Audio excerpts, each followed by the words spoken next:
Bonjour à tous, j'espère que vous allez bien, que vous êtes en bonne santé, car aujourd'hui je vais revenir sur un film qui vient tout juste de fêter ses 2 ans.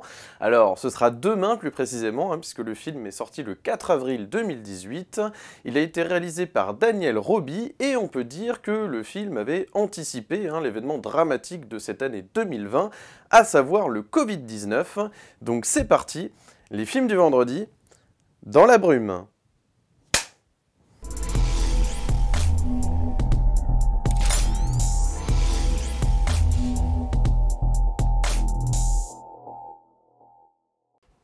Salut à tous et bienvenue dans les films vendredi. Aujourd'hui, j'ai l'immense plaisir de revenir sur le film Dans la brume, réalisé par Daniel Roby, avec Romain Duris et Olga Kurylenko.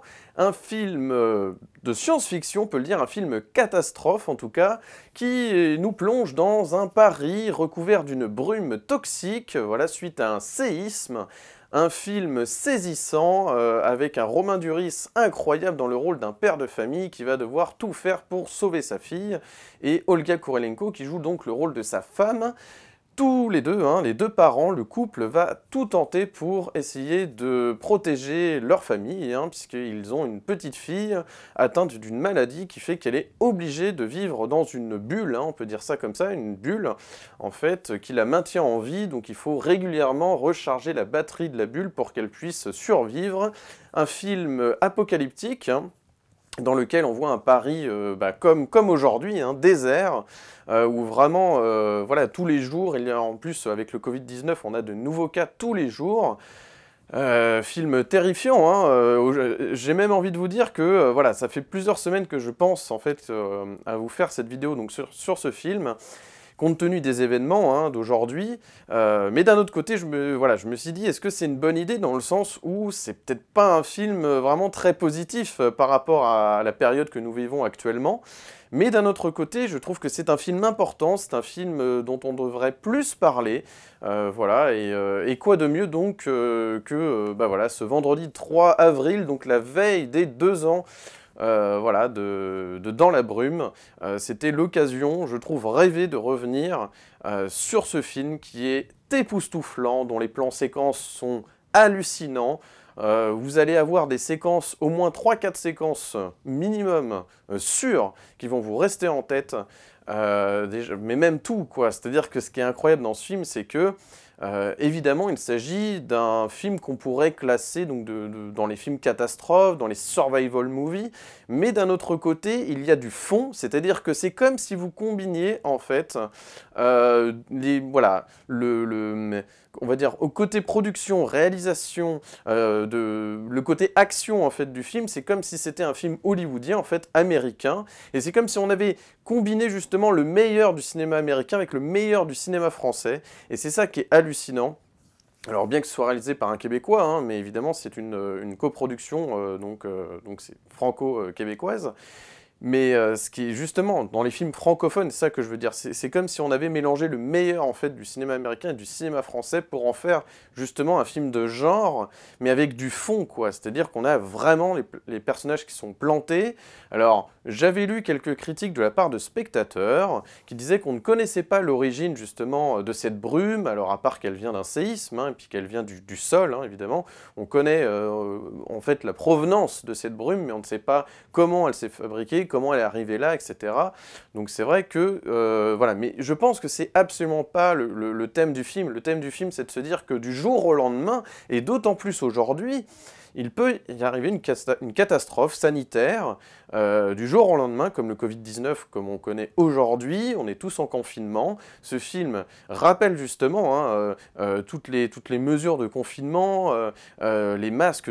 On n'a toujours pas de masques, et eux, en plus, c'est des masques à gaz. Donc vous verrez dans le film, c'est incroyable de voir comment Romain Duris arrive à survivre en fait dans ce Paris désert, apocalyptique, avec toute cette brume toxique dans lequel il va devoir évoluer pour récupérer petit à petit à la fois de l'oxygène pour sa fille, pour sa femme, et c'est incroyable comme chaque séquence est bien pensée, le scénario.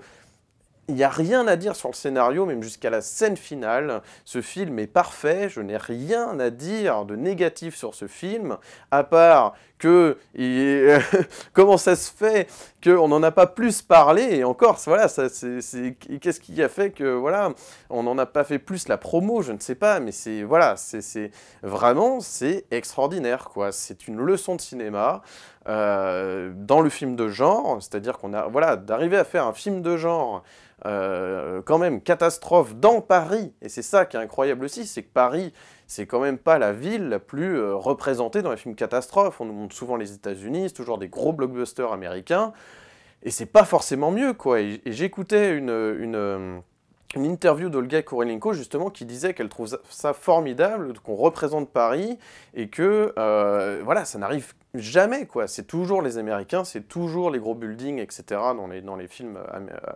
catastrophes. Et pour une fois, voilà, on arrive à faire un film français ou francophone dans Paris, et vraiment, c'est sublime. Et ce que j'aime beaucoup aussi de ce que dit Olga Kurylenko, c'est que justement, c'est peut-être encore mieux finalement qu'un film catastrophe américain, quoi. Parce qu'il y a vraiment du fond, quoi. C'est une histoire également sur les rapports humains, la famille, comment on fait aussi avec de vivre avec une fille aussi qui est atteinte d'une maladie grave, son père qui ne peut absolument pas, ne serait-ce lui faire un câlin depuis sa naissance. En fait, cette petite fille ne peut pas aller dans les bras de sa mère ou de son père, donc c'est ça qui est terrible aussi.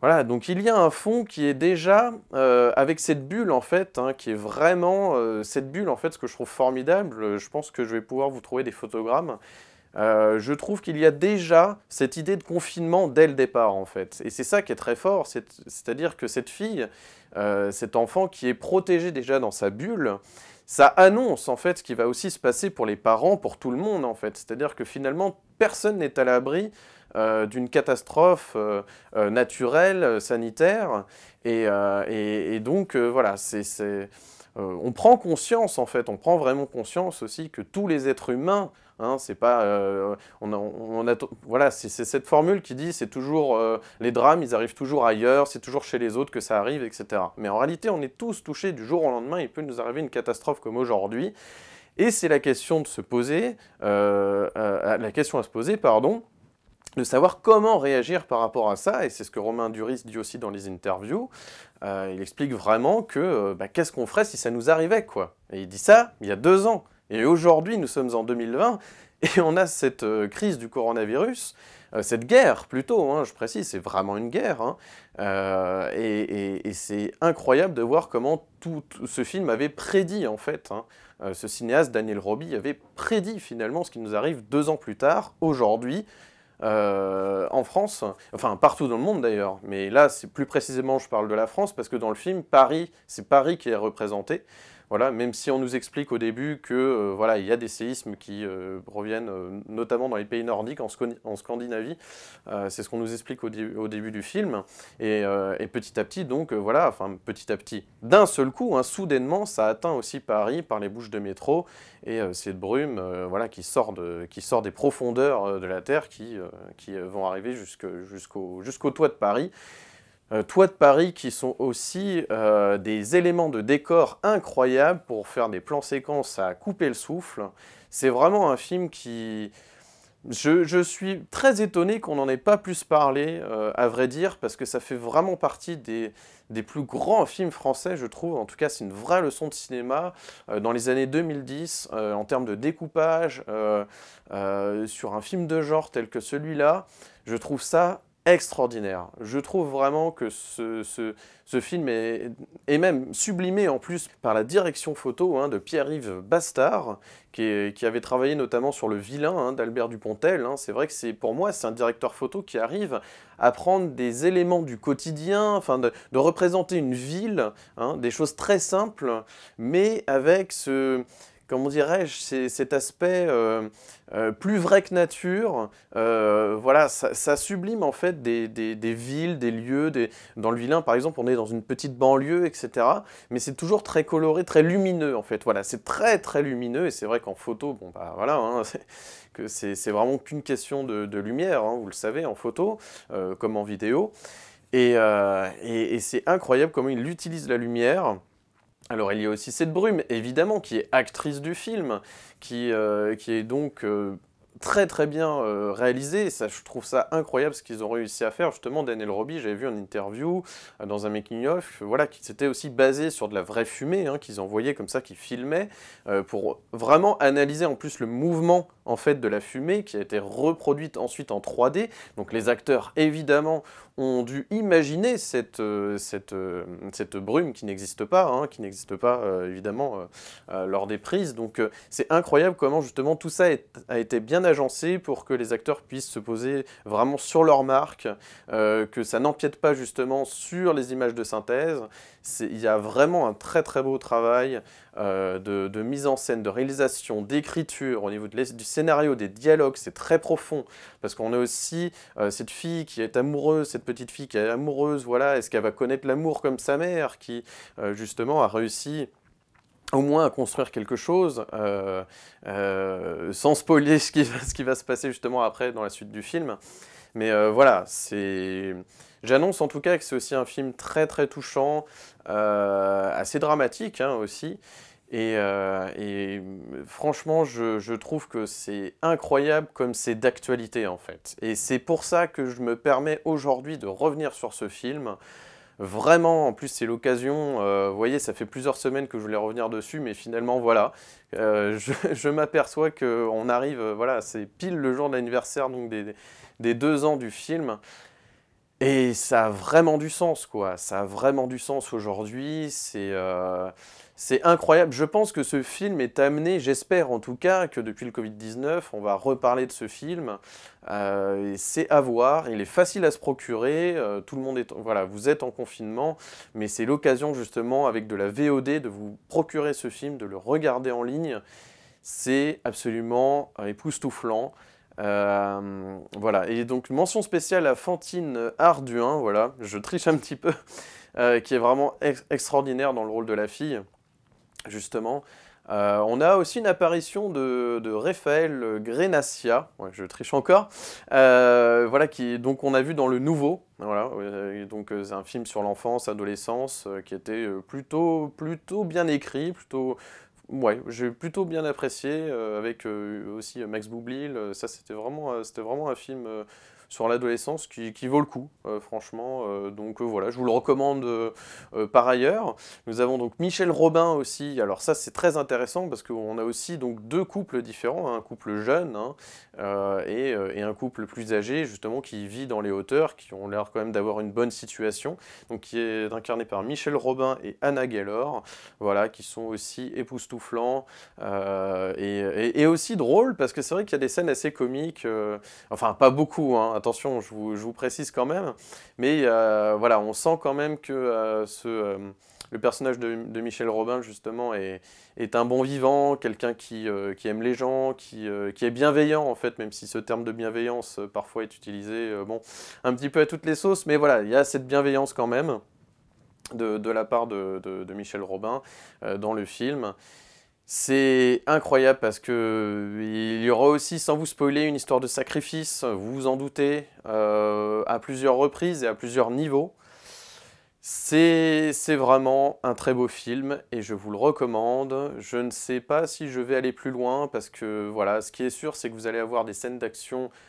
Attendez-vous à des bonnes scènes d'action, mais voilà, pas avec un cut infernal où ça tangue dans tous les sens, où la caméra virevolte, ou voilà. Non, ce qui va vraiment être époustouflant, c'est ce qui va se passer dans le cadre, et c'est ça qui est très fort, c'est que la caméra est très très fluide, vous avez des séquences très très bien réalisées, c'est même trop rare, en fait, je trouve, des séquences d'action de cette trempe-là, avec un vrai sujet qui nous concerne tous, et d'autant plus aujourd'hui. Vraiment, c'est époustouflant, je vous le recommande. Donc voilà, n'hésitez pas, pendant le confinement, à voir Dans la brume de Daniel Roby. Si vous avez aimé cette vidéo, n'hésitez pas à mettre un pouce bleu, de vous abonner, d'activer la cloche pour ne manquer aucune de mes nouvelles vidéos. La semaine prochaine, je devrais revenir sur la saga Spider-Man, et oui, j'avais envie de revenir sur le projet avorté de Sam Raimi, le Spider-Man 4. Voilà, alors évidemment il s'agit d'une affiche non officielle, hein, mais voilà, en tout cas, voilà, j'aimerais donc revenir sur La naissance du MCU, en fait, du Marvel Cinematic Universe, avec justement en parallèle ce qui est devenu Spider-Man au cinéma.